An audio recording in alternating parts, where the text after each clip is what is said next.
double dose de French Tech aujourd'hui. Vous êtes chanceux avec Damien Rodière, directeur général de The Fork. Bonjour. Bonjour. Ravi de vous accueillir sur ce plateau. The Fork, c'est cette plateforme de réservation en ligne de restaurants. Et vous allez passer cette année, vous passez concrètement d'un site de réservation banal à un réseau social. Est-ce que vous pouvez nous dire quel changement ça implique, la différence entre les deux ? Alors oui, effectivement, on est en train de complètement vivre une révolution aujourd'hui chez The Fork, puisqu'on est en train de passer, comme vous le disiez, d'une application pour réserver au restaurant à une application pour trouver le bon restaurant au bon moment en fonction de recommandations de confiance. Oui. Ce qu'on voit aujourd'hui, c'est que les Français, ils choisissent plus leur restaurant, ils suivent des recommandations de confiance. Et du coup, on a voulu mettre ces recommandations de confiance au cœur de notre application. Et donc concrètement, ça veut dire quoi ? Ça veut dire que vous allez pouvoir, vous, d'abord suivre des amis, des proches, des personnalités aussi de la restauration, de la gastronomie sur l'application directement.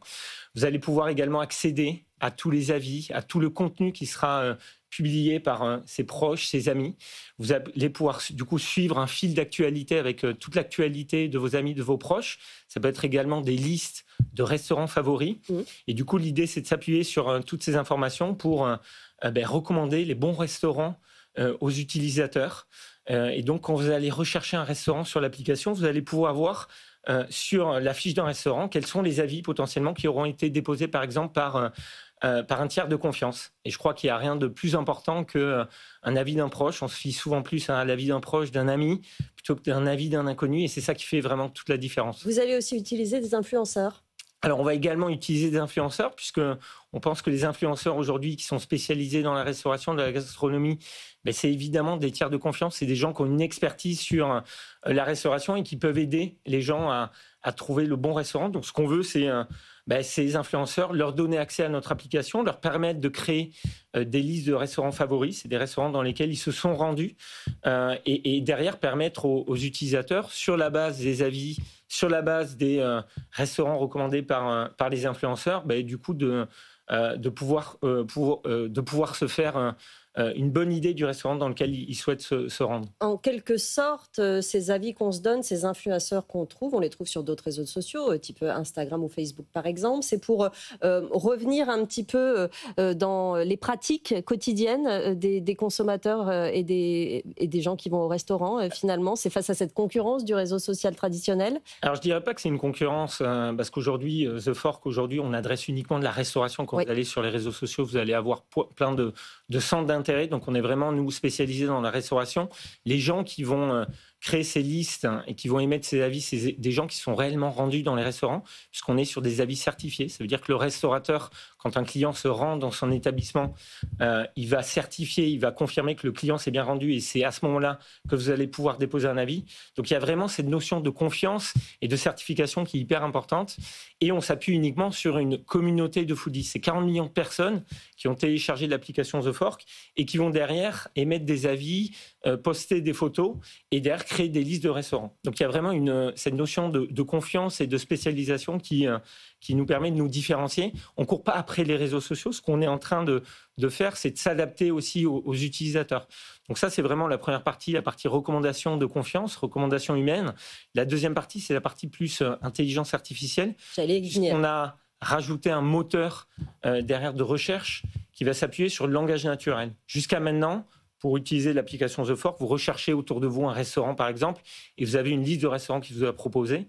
Là, vous allez pouvoir simplement, sur la base du langage naturel, soit par écrit, soit par la voix, faire une requête à l'application, lui demander ce soir, je recherche un restaurant pour 3 personnes dans le centre de Paris, une cuisine italienne à moins de 30 €. Et là, l'application va vous proposer, sur la base de justement toutes les informations qu'elle a à disposition, donc que ce soit les informations de vos amis, vos proches, mais également vos informations à vous proposer une liste de restaurants qui vont répondre à vos attentes.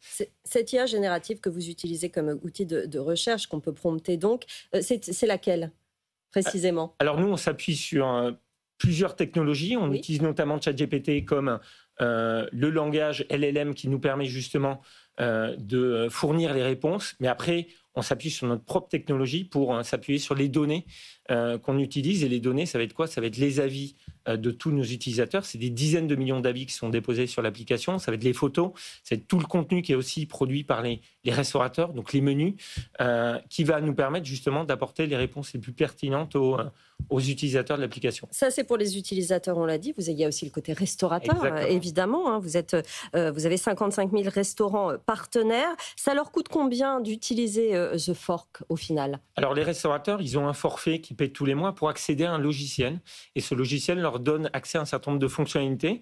C'est des fonctionnalités d'abord pour être réservable en ligne. C'est être réservable à la fois sur leur site internet, sur les réseaux sociaux, mais également sur l'application The Fork. Et du coup, grâce à l'application The Fork, on va être également un apporteur d'affaires pour les restaurateurs. Et donc là-dessus, on va les aider à développer leur chiffre d'affaires en attirant une nouvelle clientèle. Et du coup, le logiciel derrière va leur permettre également de fidéliser cette clientèle, puisque c'est un logiciel qui va leur permettre aussi sur la base de tous ces clients qui sont venus en direct sur leur site, mais également grâce à ces nouveaux leviers d'acquisition, de communiquer. Donc ça va être un outil de CRM, ça va être aussi une gestion de leur plan de salle pour accueillir de la meilleure façon possible leurs clients, mais également ça va leur permettre de régler des problèmes qu'ils ont aujourd'hui. On parle souvent des no-shows dans la restauration. C'est quoi les no-shows? C'est les clients qui réservent au restaurant, mais qui ne se présentent pas au restaurant. Là, comment on fait pour lutter contre les no-shows? Alors justement, on a des solutions pour lutter contre les no-shows. Ça peut être par exemple demander l'empreinte carte bleue dans le client ou le prépaiement. Et donc ça, c'est un vrai levier qui permet aux restaurateurs de réduire le no-show quasiment à zéro. Et donc ça, c'est des vraies évolutions technologiques. Est-ce que la vitrine est assez importante, est assez génératrice de chiffres pour ces restaurateurs? Parce qu'entre le coût prélevé, ce forfait dont vous parlez, et puis les promotions qui sont souvent faites sur The Fork, est-ce que c'est encore rentable pour eux? Alors, c'est extrêmement rentable aujourd'hui. Il faut savoir qu'un restaurateur, 60% de ses coûts, c'est des coûts fixes. Et donc, son premier enjeu, c'est d'optimiser son taux de remplissage. Donc, chaque place assise vide dans le restaurant, c'est un coût pour le restaurateur. Donc, nous, ce qu'on lui permet, c'est d'optimiser sa structure de coûts en maximisant son chiffre d'affaires. Et donc ça, il a besoin pour ça de vitrines et d'une clientèle additionnelle. Et c'est ce qu'on fait. On est aujourd'hui un moteur de recommandation basé sur la confiance et on lui permet d'optimiser son taux de remplissage. Et ça, c'est le nerf de la guerre pour tous les restaurants. Merci beaucoup Damien Roder d'être venu nous voir, directeur général de The Fork, groupe qui appartient au groupe TripAdvisor, je ne l'avais pas dit tout à l'heure. Merci d'être venu dans la matinale de l'économie.